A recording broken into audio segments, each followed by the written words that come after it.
From secret talks between Israel and Syria to growing pressure from Europe over the war in Gaza, here's today's Middle East Roundup. In a surprising turn of events, Israel and Syria have held face-to-face meetings in recent weeks, their first known direct talks in years. According to 5 sources, including regional and Western officials, the discussions are aimed at calming tensions along the border, especially after Bashar al-Assad was ousted in December by Islamist rebels.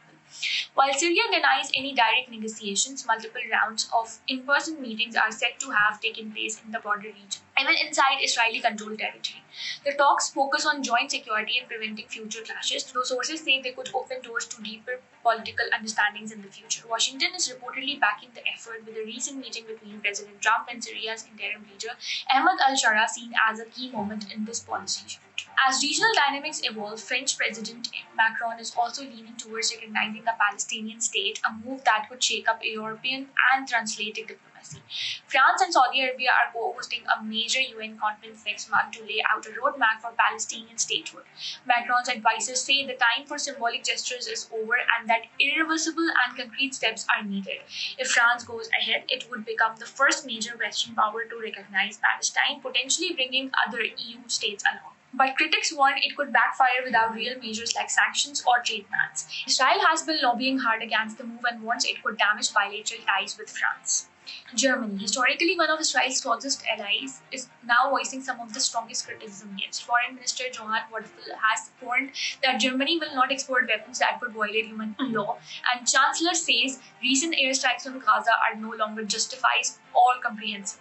While this isn't a full policy reversal, it marks a major shift in tone from Berlin, especially in light of Germany's Holocaust legacy and long-standing support for Israel. Surveys show growing public opposition in Germany to arms support, and there is mounting pressure within the ruling coalition to reassess Berlin's role in the Gaza conflict. And finally, Ireland is moving ahead with plans to ban trade with Israeli settlements in the occupied Palestinian territories. The Irish cabinet has formally backed a draft bill which will go through committee review and full parliamentary debate later this year. Though Ireland's trade with settlement is minimal, officials call the move symbolic but necessary, part of a broader push to build pressure for a Gaza ceasefire. Ireland was among the first EU countries to officially recognize Palestine and has been calling for stronger EU measures.